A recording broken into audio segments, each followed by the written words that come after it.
Roblox devs need to stop making games. They are some of the worst devs I have ever seen. Because tell me why they show a peak game and then it takes either 8 months or 2 years to release it, if it even releases. For example, hold on, let me get my reading glasses for this. You see, kids, once upon a time, there were these devs called the Rell brothers, who were known for making amazing anime games such as Shindo Life and Shindo Life 2. These were games loved by the whole community. And so when it was announced the Rell brothers were working on another project, we were all excited. At first, we were hopeful, as constant updates on the progress of the game was shared with the Roblox community. We were given trailers, such as Movie 1, which introduced the game and how the combat would look like, along with the many fruits that there would be on release. Then we were given Movie 2, which furthered our excitement, with an in-depth combat system showing unique ways to travel and a release date for the game later that year. However, that's when disaster struck, with issues with their development team and people scamming the Rell brothers for their work. It was told this would set back the release date, but not by much. It was then when we hadn't heard from the Rell brothers in months, and when the time came for them to release the game in 2024, they vanished when we needed them the most. A sliver of hope was fed to us when we saw the trailer for Movie 3, but some of us knew the reality of the situation. None of us would ever get to play that game, and the only hope of our generation experiencing it now is through our grandkids. There were still delusional people who posted about the coming of Rell Seas and often talk about how peak it's going to be when it releases. I warned people not to listen to those people, as they're crazy and don't know when to let go of a lost cause. All we could do was pray that the game was even going to release, but even then it wouldn't be anytime soon. At least my grandkids get to play it, as I can already see the light coming to take me. Damn, what was wrong with my voice? Anyway, now this next game has technically already been released 2 times and is going to be released a 3rd time. And if you don't know what I'm talking about already, it's Type Soul. This is by far one of the most hyped / glazed games of all time. Basically, Type Soul is a Bleach anime game where you choose one of 3 races and progress until you either get your Bankai, Segunda, or Vault standing. And from there, you just farm bosses or fight players. Pretty simple concept, right? Well, somehow the devs of this game find a way to mess it up by taking forever with their updates and adding things nobody asked for, like cars. So you could drive by the Quakers and pop Bankai on them. Along with the blatant dev abuse and then popping true Bankai on freshies, bro.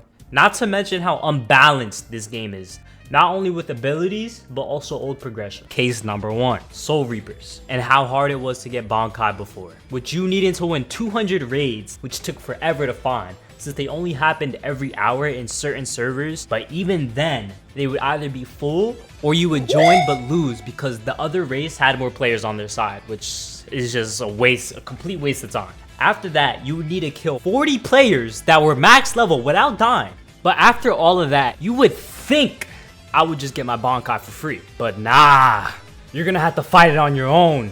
Your own busted Bankai with your weak ass Shikai, or find a way to cheese it, because how are you even gonna kill them? Even then, cheesing it was hard, because if you had one of the strongest Bankais like Blood, which took me a week because of the cooldown on the Bankai fight, which makes no sense to have at all, or God forbid you had to fight Duality, praying for you. But hey, do you know what Hollows had to do to get their resurrection? Well, after they did all the raids and got their grips, they sat down for like 30 minutes and click on a random Hollow NPC that has a chance to give their ability. And if they don't get it, they just sit down for 30 minutes again. Like absolutely zero skill or work needed. Either way, people still love the game until, of course, the Diddy allegations came out and the whole dev team, including Setro Boomin, was talking to minors. After that, the game went into a drought with their main devs leaving on hiatus, leading to a shutdown because they couldn't update. Eventually, When they did re-release, everybody enjoyed the new content, but when it came time to drop another good update, the devs just took way too long and left the community with nothing for weeks. And I don't know what the devs expected, but their game began to drop in player count again from averaging 30k every day to around 3 to 4k players. But the devs still had one more move up their sleeve, which was to shut down the game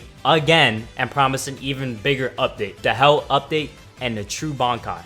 As soon as the fans heard this, they couldn't wait for the game to drop again. But it's been around 1 year and the devs are still having minor delays. And everyone's just getting tired of it. There are still some in the community who have developed an itch for the game and just have become absolute junkies, going from one type soul copy to the next. But it just doesn't hit the same for them. I'm sure those people don't even care anymore that type soul is made by pedos, bro. They just want their game back. Even though it wasn't as nearly as good as they remembered, with the major imbalances such as the Quincy race just being stronger than everyone else, along with the spamming builds you can make. Now, it's assumed that this game is dropping this year, but we don't know.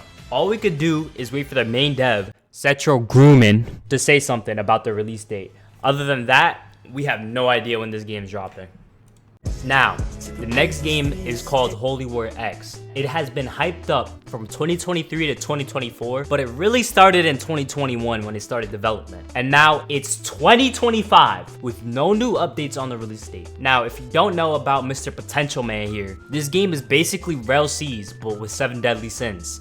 And based on what I've seen, the game is pretty peak. There's an in-depth combat system with more than just M1, M1, M1 that pop whatever move you have. There's also an open world aspect to this game with sea travel and multiple islands. Not to mention the content that is promised on release that would last the community at least a month or two. It's pretty good. However, this game is called Potential Man for a reason, because there is simply no release in sight and no one actually knows how the game is going to play. The only things we know are good for sure are the combat and graphics of the game, but other than that, we have absolutely no idea. Not to mention the fact that this game has been edging its release for years. Like just last year, it was supposed to come out during the summer, and the year before that, it was promised that it would also come out during the summer. At this point, the situation is looking grim, and the game might not even drop at all. As of writing this, the last updates on the game were about 3 months ago, with a trailer just like Rell Seas. But the difference between the two is that one hasn't been in development for 4 years. Honestly, I think it's time to accept that this is literally not dropping and pray that Rell Seas won't end up the same way. Now, there are also some other games that randomly came out and I have absolutely no idea when they're coming back. Games like Kayan that were low-key peak and just dropped randomly for an open testing, but I haven't heard anything from. Like, Kayan was really one of the few parry-based games that I actually liked, with bosses that felt like they were straight out of Sekiro. The game felt like no matter what path you went down, anything was viable. Not only that, but it wasn't trying to be a deep broken copy, but its own thing. It had a balance between PvP and PvE, with the PvP still needing some work and the PvE honestly being the best part about it. I can actually understand them shutting down their game. Now, for a game I've personally been waiting on for 4 years is Bushido, which way back in 2021 looked like the best game we were ever gonna get on Roblox. And for those who don't know about it, Bushido is a samurai game that's a parry based, but graphics are just beautiful. And I haven't seen any other game like it at the time. But now people are catching up and graphics like that are becoming annoying. And there is still no release date. And the server is damn near dead at this point. And honestly, I'm starting to believe there is no way that this game is ever gonna release, bro. Like absolutely no chance. But hey, at least we have games such as Deep Woken, Grow a Garden, and Basketball Zero to carry us until all these games drop. Honestly, I don't even think we appreciate these devs enough, because without them, Roblox would be completely dead and have absolutely zero games to play. In fact, I wonder what would happen if we didn't have any of these devs. Raguta, Adamatsu, like that's not the Crollo, like that's not the fucking Hellblow 1 2 3 3 8, like that's not